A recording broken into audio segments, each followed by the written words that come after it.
Alors, pour aujourd'hui, nous allons parler d'un secret de la résurrection. Un secret de la résurrection. Et quel est ce secret? C'est la soumission. Amen. Donc, la soumission est secret de résurrection. La soumission est secret de résurrection. Amen. Alors, on va prendre rapidement un passage dans Jean chapitre 12.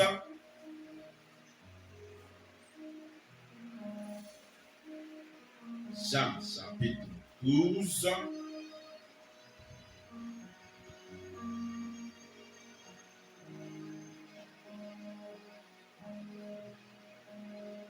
Verset 14.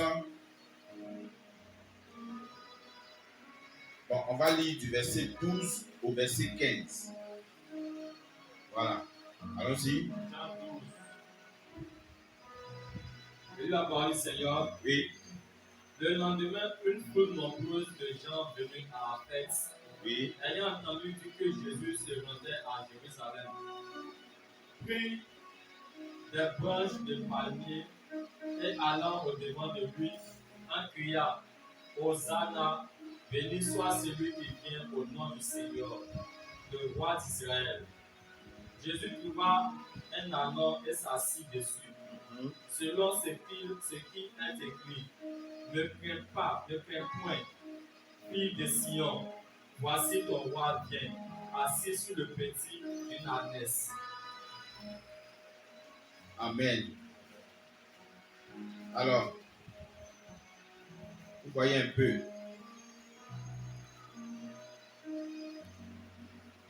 Dans ce passage fait allusion au jour du rameau, n'est-ce pas? C'est comme ça qu'ils ont donné ce nom-là. Hein? On dit le jour des rameaux. En fait, ça désigne l'entrée triomphale de Jésus à Jérusalem. Amen. Mais je vais faire ressortir l'attitude de l'âne, l'ânon, son attitude. Amen. C'est ce que je vais faire ressortir. Alors, voici un simple animal qui est devenu une star, comme on le dit. Un simple animal qui est devenu une star. Pourquoi? À cause de sa soumission. Dans le livre de Luc, au chapitre 19, c'est ça, au chapitre 19, la Bible dit que Jésus a envoyé ses disciples. Il les a envoyés pour aller dans une maison qu'il a indiquée. Il dit, quand vous allez partir, vous allez trouver un ânon, le fils d'une ânesse, qui est arrêté à côté de sa maman. Quand vous allez partir, laissez sa maman, prenez l'ânon, l'enfant là, prenez-le. Et puis, quand vous allez prendre là, les gens vont vous demander, c'est pour qui? Dites que le Seigneur en a besoin. Et puis, ils sont partis, ça s'est passé comme tel. C'est que tel que ça a été dit. Alléluia. Tel que ça a été dit. Et quand ils ont pris l'ânon, ils ont envoyé l'ânon, et la Bible dit que Jésus s'est assis sur l'ânon. Amen. Seigneur, merci parce que tu nous enseignes ce matin. Au nom de Jésus. Amen. Regardez.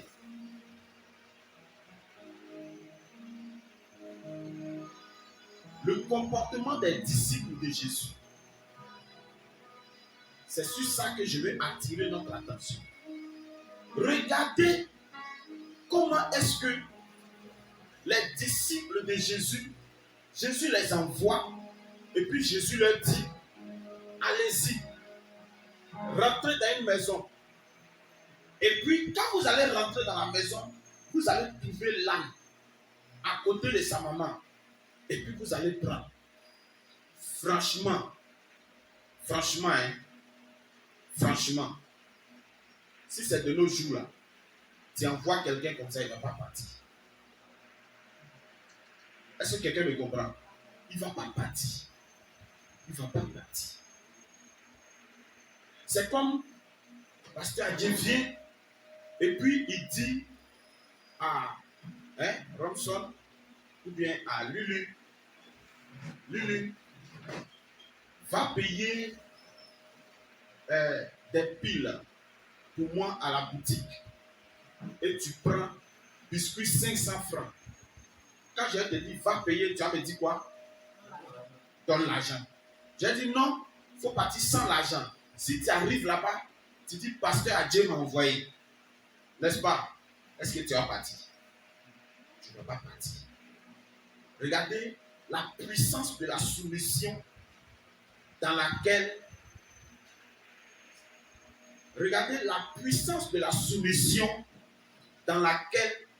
les disciples de Jésus étaient. Jésus les envoie. Jésus leur dit, allez-y dans une maison.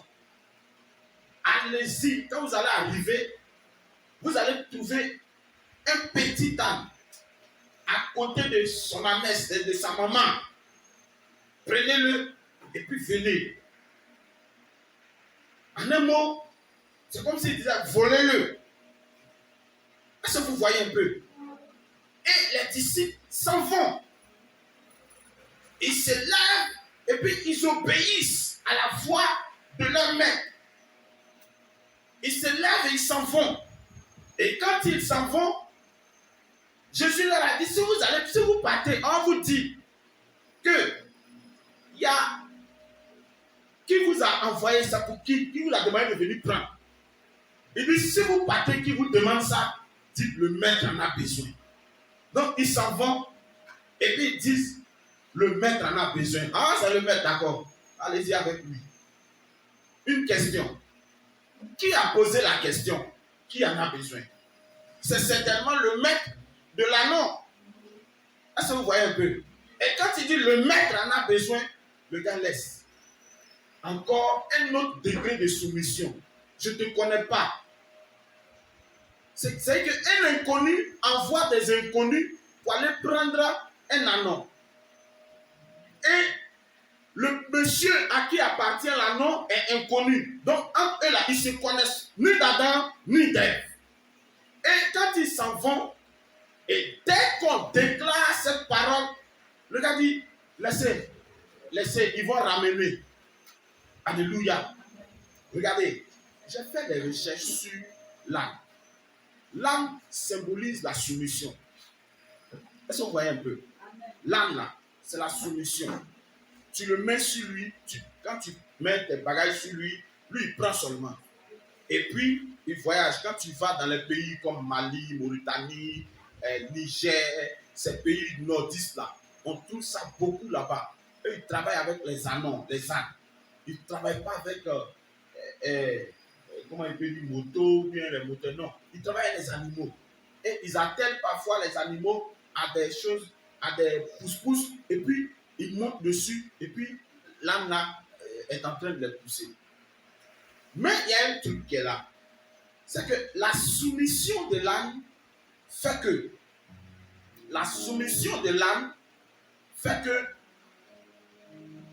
tout ce que tu lui demandes là, il fait. Et lorsque tu essaies de faire quelque chose à l'âne et qu'il n'obéit pas, c'est qu'il est très, très, très, très fatigué. Là, tu vas beau forcer, il ne va pas partir. Souvenez-vous, dans le livre de Nombres, chapitre 23-24, la Bible parle du monsieur là, Balaam, et Balaam. Balaam avait son âne, une ânesse. Et il monte sur l'âne.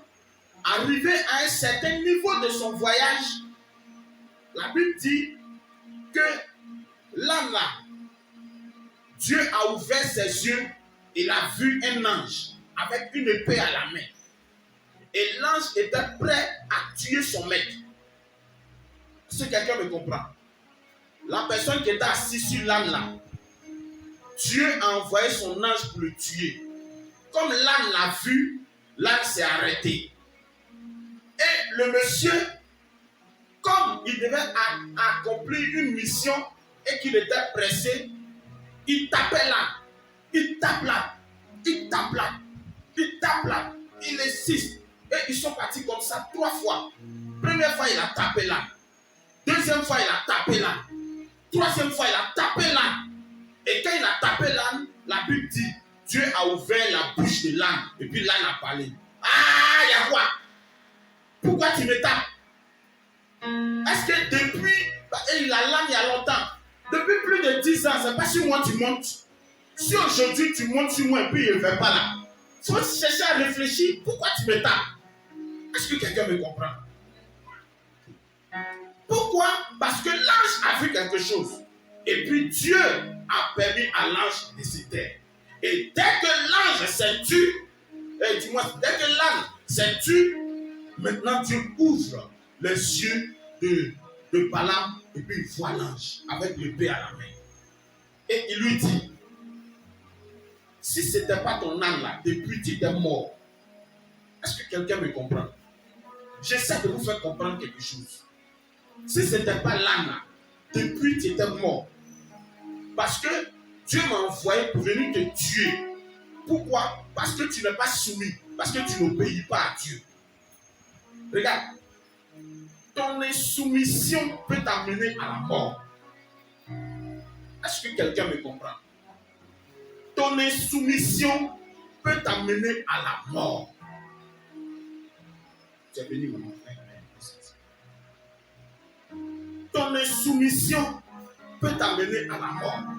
Et dès l'instant où tu n'obéis plus à Dieu, dès l'instant où tu n'obéis pas à Dieu, tu es mort.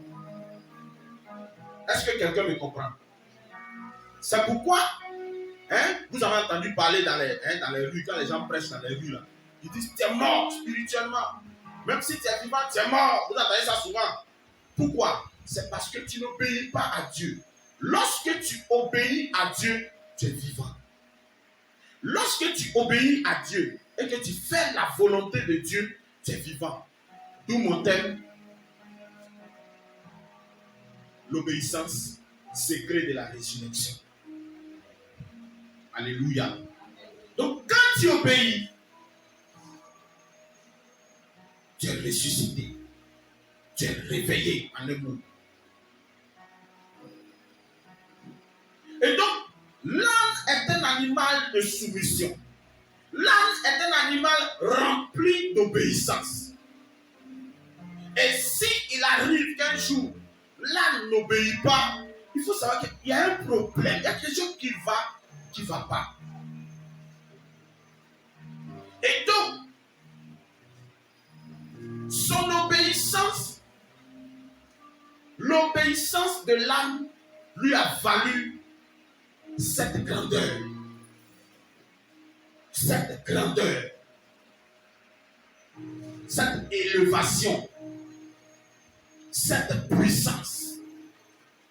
Oh Seigneur, que Dieu nous aide. Alléluia. Donc maintenant, regardez quelque chose. Là, quand ils sont partis prendre l'âne, amen. Quand ils sont partis prendre l'âne, regardez, l'âne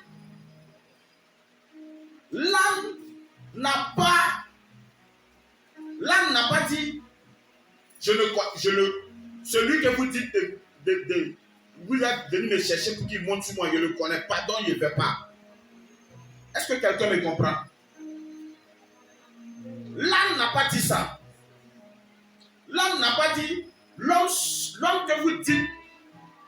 venir et puis il va monter sur moi, je ne le connais pas, donc je ne vais pas. Vous-même là, je ne vous connais pas, donc je ne vais pas chez vous. L'âme n'a pas dit ça. Alléluia. L'âme n'a pas dit ça. L'âme s'est plutôt levé et puis il a obéi, il a suivi. Pourquoi? Parce qu'on dit le maître en a besoin. Aujourd'hui, le comportement de l'âme et le comportement des disciples de Jésus doit nous interpeller. Oui, ça doit nous interpeller. Jésus fait ton cœur. Est-ce que quelqu'un me comprend? Jésus fait ton cœur. Jésus fait ton cœur.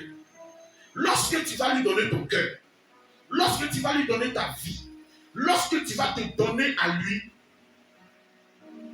il va te ressusciter. Il va changer beaucoup de choses en toi. Il va te transformer. Il va te changer. Alléluia. Amen. Regardez l'image de cet homme qui est venu. Et quand il est arrivé, dès qu'il est arrivé, la Bible dit, il faut reprendre le passage là. Jean chapitre 12 au verset 12. Lis le verset 12.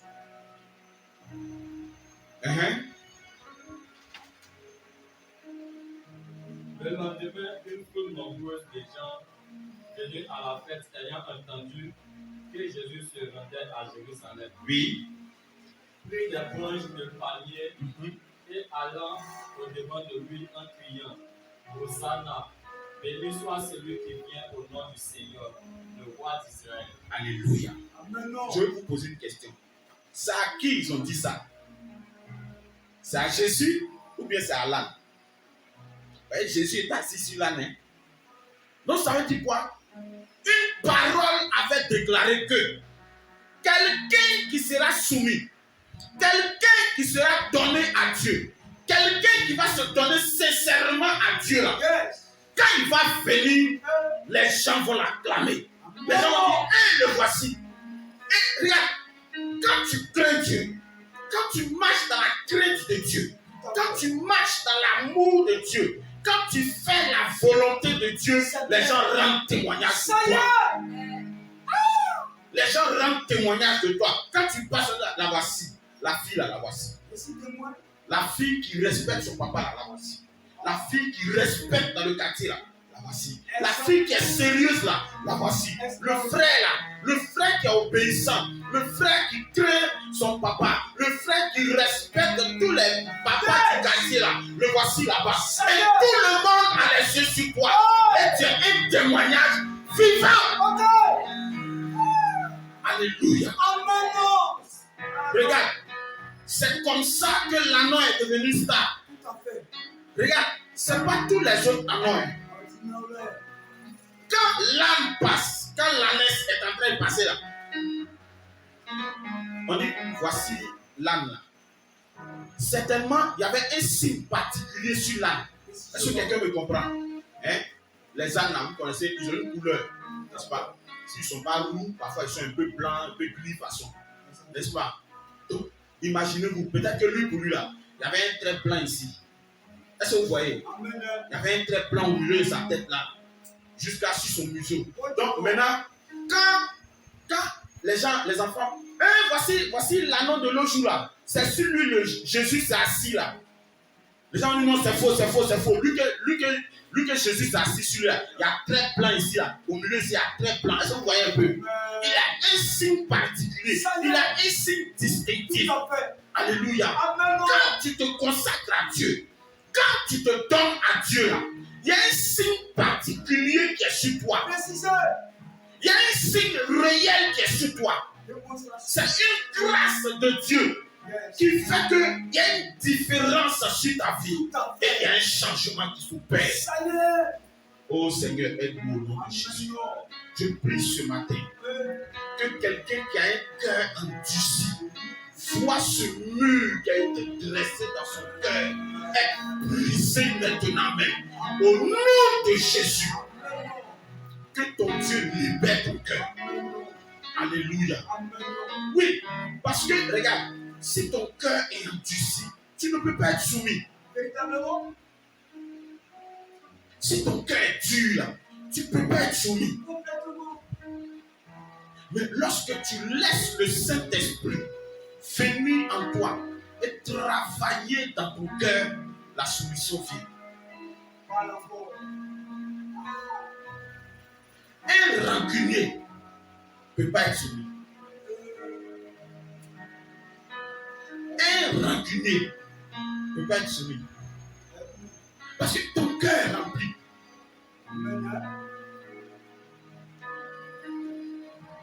Alléluia. Amen. Ton cœur est rempli. Ton cœur est rempli. Donc, tellement ton cœur est rempli. Tu as gros dans ton cœur comme ton papa. Oui, tu es fâché contre ton papa. Quand on dit son nom, ça t'énerve.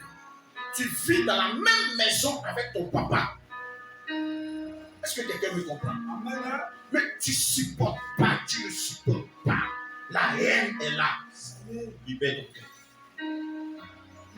Alléluia. Amen. Libère ton cœur.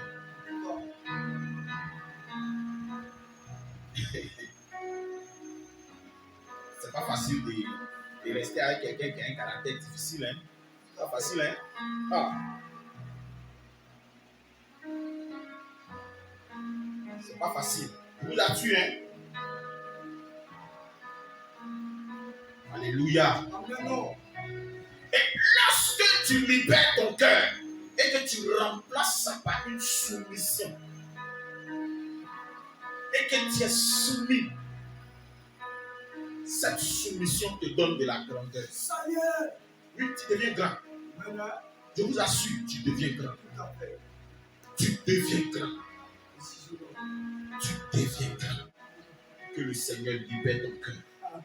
Si tu as gardé une rancune au fond de toi, ô Seigneur, ce matin, je veux élever la voix vers toi et te prier de libérer un cœur au nom de Jésus. Libère un cœur au nom de Jésus. Regardez, pendant que Jésus est assis sur l'ânon, pendant que Jésus est assis sur l'ânon et que l'ânon passait, on dit, les gens ont pris rameau. Bon, dimanche prochain, vous allez voir, les gens vont passer feuilles de rameau, ils vont partir à l'église. C'est bon. C'est bon. Mais qu'est-ce qui fait le sens du rameau? Rameau là, c'est le cœur du palmier. C'est dedans là-bas. Ça va tirer ce qui est nouveau, n'est-ce pas? Ça fait appel à la renaissance. Ça fait appel à la régénération. Donc en réalité, le but, ce n'est pas de couper feuilles de rameau pour aller à l'église. C'est pas ça. Le but réel là, c'est de façon rameau là a renaît, et puis c'est devenu nouveau. Et puis tu allais couper pour partir à l'église là. C'est comme ça, toi-même, ton cœur doit devenir. Ton cœur doit être renouvelé. Est-ce que quelqu'un me comprend? Ton cœur doit être renouvelé. Ton cœur doit être changé. Ta vie doit être transformée. Et ça, ce n'est pas un homme qui peut faire ça. Jésus-Christ, il fait ton cœur. Jésus fait ton cœur. Regarde, quand il va prendre ton cœur, c'est qu'il va transformer dedans. C'est qu'il va changer dedans. Quand ta vie va être touchée, quand ta vie va être transformée, ce que Dieu va faire avec toi, c'est lui-même Dieu. Il sait ça. C'est lui seul qui sait. Il va te changer. Il va te transformer. Au point où, toi, la fille colérique, ton papa parle 1, tu as parlé de A15. Quand il va parler comme ça, et puis tu es là, tu dis rien. Non, papa, c'est pas ça, je me suis tombé. Il ne va plus crier sur toi, il va plus tais-toi. Il va être comme ça. Ça y est. Et ça, quand c'est quand il ne te dit rien, mais quand il va rentrer dans sa chambre, c'est moi-même ma fille qui est là. Ma fille, et puis il dit ton nom. C'est elle qui est là. Donc maintenant, il va commencer à se renseigner. Il dit, dans ce temps-là, j'ai dit un nom comme ça. Dans ce temps-là, Edwige, quelqu'un s'appelle Edwige ici. Dans ce temps-là, Edwige va où?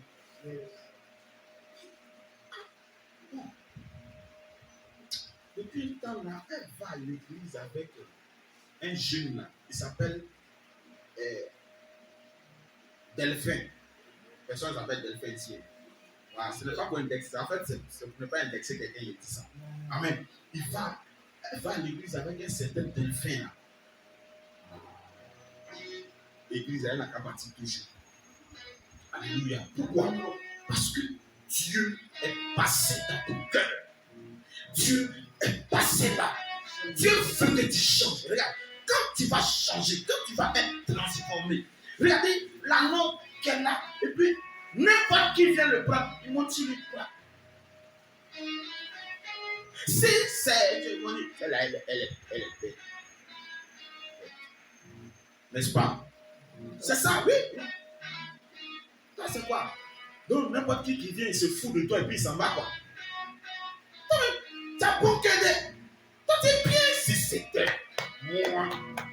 Oh! Est-ce que c'est pas comme ça les gens parlent? Laisse le Saint-Esprit passer dans ton cœur. Et puis regarde, dès que tu te convertis, c'est quoi? Dès que tu laisses le Seigneur prendre le contrôle de ta vie et de ton cœur, dès que le Seigneur rentre dans ton cœur, dès qu'il rentre dans ta vie, la Bible dit, tu es une nouvelle personne. Les choses anciennes sont Passé. et voici maintenant, tout devient nouveau. Je vous assure, quand je me suis donné, parce que tout était devenu nouveau. Mes livres que je prenais pour aller à l'école, quand je regardais, mes livres étaient nouveaux. Mais c'est les mêmes livres que je lisais tous les jours. Ma vie était devenue autre chose. J'étais renouvelé. Et quand c'est comme ça là, ton entourage là, à cause de ta nouvelle vie, tu les énerves. C'est vrai que quand le stade de l'étonnement de ton père va passer, hein, va dire, ah, en fait, l'église entière, ça gêne maintenant. C'est vrai, tu vas à l'église, c'est bien, mais ça gêne maintenant. C'est là ça a commencé. Est-ce que quelqu'un me comprend? C'est là ça a commencé. Mais ça ne veut pas dire que ton père veut que tu changes, que tu redeviennes comme avant. C'est pas ça. Là maintenant, c'est la manifestation d'un esprit qui est en train d'agir comme ça. Parce que on dit, l'homme aura pour ennemi les gens de sa maison. Toi-même à la maison. Donc ça a commencé comme ça. Oh, que le Seigneur nous aide. Que ton cœur est touché. Regarde. Quand ton cœur va être transformé, parfois là, ils ne vont pas dire devant toi. Ils ne vont pas s'asseoir et puis ils vont dire devant toi. Mais Edwige a changé. Est-ce que Edwige a changé? Edwige a changé. Hein? Quand tu arrives, est-ce que l'autre jour même tu es parti au marché? Et puis ils vont changer de sujet. Ben, ils ne vont pas dire devant toi qu'il y a eu une transformation. Oui. Et c'est comme ça, un jour dans mon sommeil, il est surpris. Il faisait comme s'il dormait pour rien. Et puis il est surpris. Mon papa causait à mon grand frère. Mon papa dit, maman, il a changé. Et puis, il connaît la Bible maintenant. Il connaît la Bible. Mon grand frère dit, il ne connaît pas la Bible. Oh. Il ne connaît pas la Bible. Et puis il a donné un verset. C'est-à-dire qu'il donne un verset. Et puis il donne une autre citation d'un autre verset. C'est comme s'il disait, Jean 3,16 dit, changez de vie car votre vie sera transformée. Vous voyez un peu, non? Voilà. Donc, et quand il a fini de dire ça, ils ont fini de causer. Le papa est rentré pour aller dormir. Quand il est rentré, je l'ai pris. Et puis il lui a pris le vrai verset là. Il dit, prends Jean 3,16. Il prend Jean 3,16. Et puis il lit le vrai verset. Et puis il lui dit, tout à l'heure là, c'est pas ce qu'il t'a dit. Et puis il dit, tu dis quoi? Alléluia. Mais je voudrais vous interpeller. Jésus fait ton cœur. Quand le Seigneur va prendre ton cœur, il va changer. Et ce qui me plaît, lorsque tu vas lui donner ton cœur, lorsque tu vas lui donner ton cœur, lorsque tu vas lui donner ta vie, il va t'exaucer. Quand tu vas lui faire une prière, tu vas lui adresser une prière, il va exaucer la prière. Oui, il va exaucer la prière. Il va exaucer. Je vous assure. Je vous assure. Regarde, quand je me suis donné au Seigneur, je me souviens de ce jour où j'ai veillé. J'ai prié comme ça, de 23h à 6h. Je me suis assis. J'ai prié de 23h à 6h. Ah, je venais nouvellement de parler à l'âme. Donc j'ai expérimenté ça. Ah, c'était puissant. Amen. Et j'ai vécu une expérience vraiment merveilleuse. Tout le monde dormait entre minuit et 4h du matin. À partir de 4h, j'ai senti l'environnement de la maison qui a changé. Et puis j'ai vu que tout le monde s'est réveillé. Et puis ils se sont réveillés. Et pour rien comme ça, chacun sort, il vient. Donc comme j'ai vu que les gens commençaient à se réveiller, je suis sorti et je suis allé m'asseoir devant notre porte. Il n'y avait personne dans le quartier. Mais ce jour-là, il y avait un jeune brigand qui passait.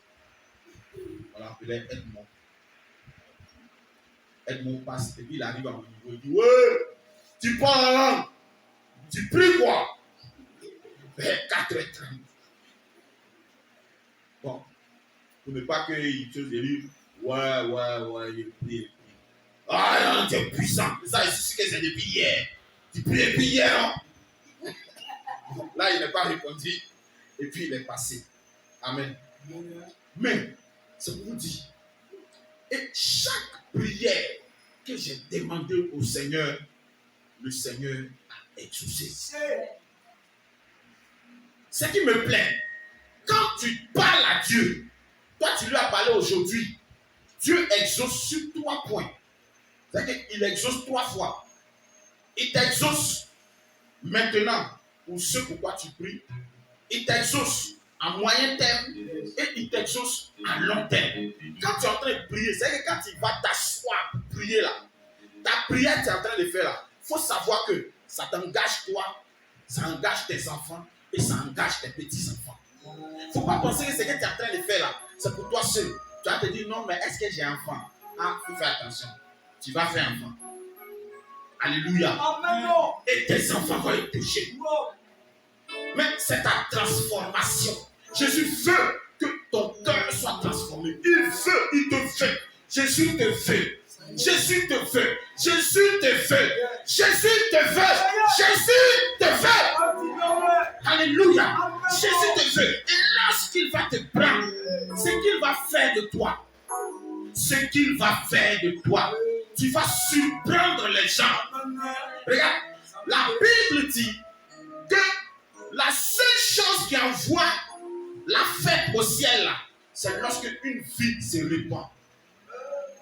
Pour Dieu là, c'est le plus grand miracle.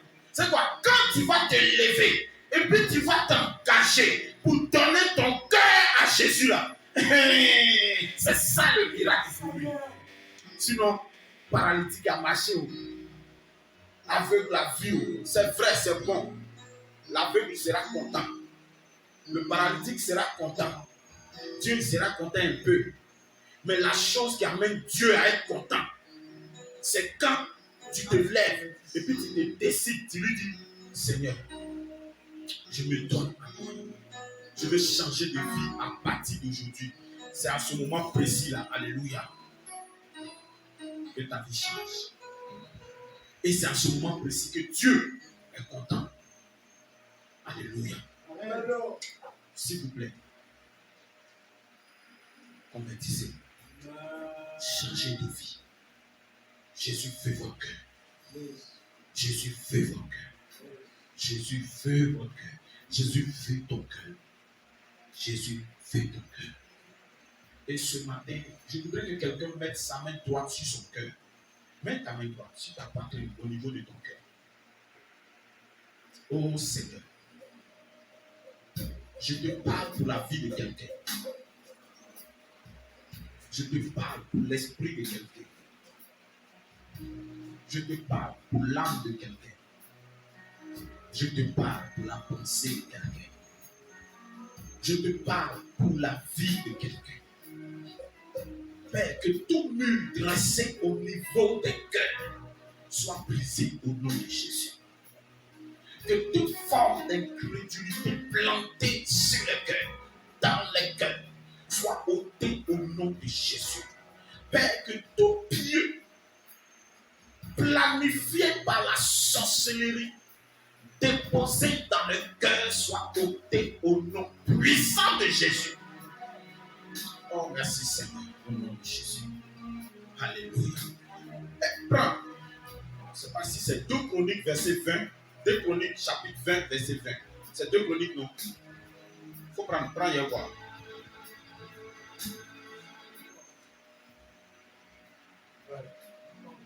Oui? Allons-y.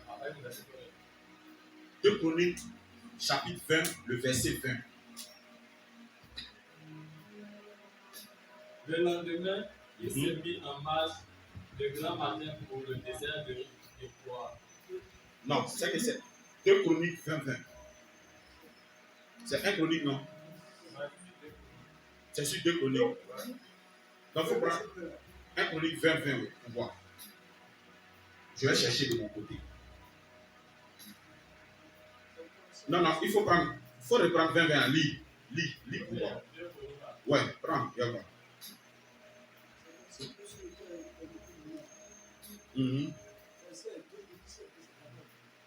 Non, c'est 20. Lis.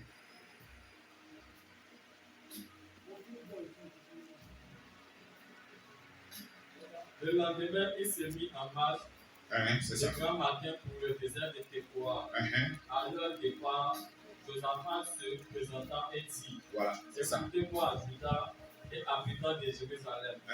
Confiez-vous en l'Éternel, votre Dieu, et vous serez affermis. Oui. Confiez-vous en ses prophètes, et vous réussirez. Alléluia. Confiez-vous en l'Éternel et vous serez comment? Affermis. Quand tu donnes ton cœur à Dieu, tu es affermi. Quand quelqu'un est affermi, ça veut dire qu'il tient en face d'une situation. Ça veut dire qu'il est fort en face d'une situation. Alléluia. Et moi, c'est ce qui m'intéresse aujourd'hui. Aujourd'hui, il dit quoi? Confiez-vous en l'Éternel. Il faut te confier en Jésus. Confie-toi en Jésus. Si tu te confies en ton Dieu, tu seras fort, tu seras forte. Personne ne pourra se lever contre toi. Oui, je vous assure. Prends. Josué chapitre 1, verset 8. Non, verset 5. Josué chapitre 1, verset 5. Oui, lis. 5. Oui, verset 5. Oui.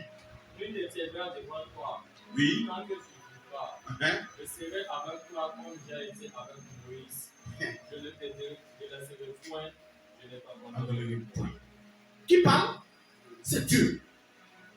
Alléluia. Amen.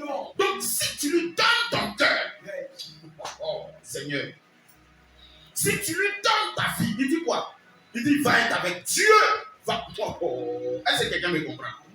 Dieu va être avec Dieu. Le grand Dieu, le puissant Dieu, le Dieu créateur du ciel et de la terre, le tout-puissant, le Dieu élevé au-dessus de tous les autres dieux, le Dieu grand, le Dieu puissant, le Dieu fort, le chef de l'armée céleste, l'éternel des armées, le puissant Dieu. Il dit, je serai avec toi. Et puis il dit quoi?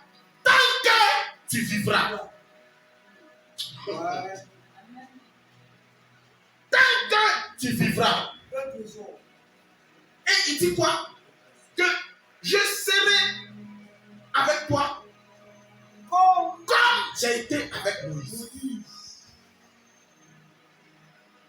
Donc c'est quoi? Il y a un exemple. Moïse. Et qu'est-ce qui s'est passé? La Bible dit, il parlait à Josué, hein? Mais la Bible dit, ce que Moïse a fait là, Josué a fait aussi. Moïse a fendu la mer. Lui, il a fendu Josué. Voilà. Il dit quoi? Je serai avec toi comme tu as été avec nous. Mais sachez une chose, quand Dieu dit, il te dit qu'il sera avec toi, c'est qu'il sera avec toi. Hein? C'est comme un petit loup, il vient et dit, je suis dans ton sang. Dieu sera dans ton sang. Il est avec toi. Il est collé avec toi. Allez-y. Où tu vas là? C'est que tu es en train de marcher quand tu penses que tu es seul. Mais Dieu est derrière toi, il est avec toi. Alléluia. J'ai lu un traité. C'est une tante là qui m'avait donné ça, le traité là, un petit traité comme ça. Et dans ce traité, il y a un monsieur, hein, permettez-moi de boire un peu.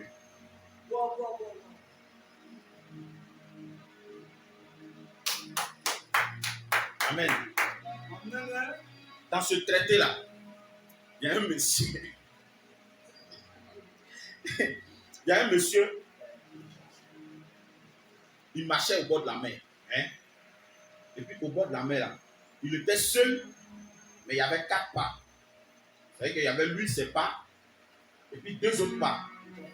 Mais il voit les pas, mais il ne voit personne. Donc Dieu lui demande, ça là, c'est à quel moment? Il dit à Dieu, c'est au moment où tu marchais avec moi. Est-ce que vous voyez? Il dit à Dieu, oh Seigneur, c'est au moment où tu marchais avec moi. C'était le bon moment. Alléluia.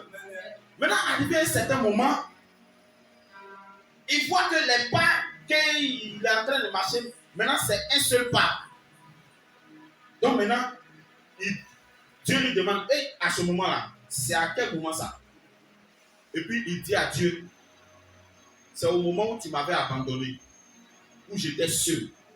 Dieu lui dit non, hein, à ce moment-là, j'étais pris dans ma main et puis moi-même j'ai marché à ta place. Alléluia. Regardez comment c'est merveilleux. Quand tu donnes ton cœur à Dieu, quand tu traverses des moments difficiles, lui il te prend. Parce qu'il dit qu'il est avec toi. Oh, Seigneur, merci. Alléluia. Amen. Pendant ces moments difficiles, au moment où il se disait, oh, Dieu, ça là, tu m'as abandonné, là, tu m'as laissé. Il dit non. À ce moment précis, là, j'étais pris dans ma main. Je marchais à ta place. Donc, sache une chose. Lorsque tu traverses des moments difficiles, quand tu es en Jésus, hein, quand tu traverses des moments difficiles, sache que ce que tu es en train de traverser là, Dieu lui prend 90%. Donc, c'est les 10% là qui fait que tu pleures comme ça. Yes. Alléluia. Amen. Que le Seigneur nous aide. Amen. Que sa grâce soit avec nous. Amen. Tenons-nous debout, s'il vous plaît. C'est ta soumission à Dieu qui va te rendre grand. C'est ta soumission à Dieu qui va te lever. C'est ta soumission à Dieu qui va te rendre puissant. C'est ta soumission à Dieu qui va te ressusciter. Merci Seigneur. Que ton nom soit béni. Je veux élever la foi. Mets ta main droite sur ta tête. Je veux parler. Oh Seigneur, merci. Toi le Dieu de bonté. Toi le Dieu de fidélité. Toi le Dieu de grâce. Toi le Dieu qui guérit. Toi le Dieu qui fait du bien. Toi le Dieu qui transforme. Toi le Dieu qui bénit. Toi le Dieu qui défend ses enfants. C'est toi que j'appelle. Toi le Dieu de résurrection. Toi qui ressuscites les gens de leur situation difficile. Toi qui enlèves les gens de leur mort. Toi qui les fais revenir à la vie. Je te prie ce matin d'amener le changement, d'apporter la transformation. Merci Père. Change les situations de tes enfants. Change leur vie. Change maintenant leur vie. Au nom de Jésus que nous avons prié. Alléluia. Amen. Est-ce que quelqu'un peut acclamer ça? Jésus. Amen. Asseyons-nous dans la présence de Dieu.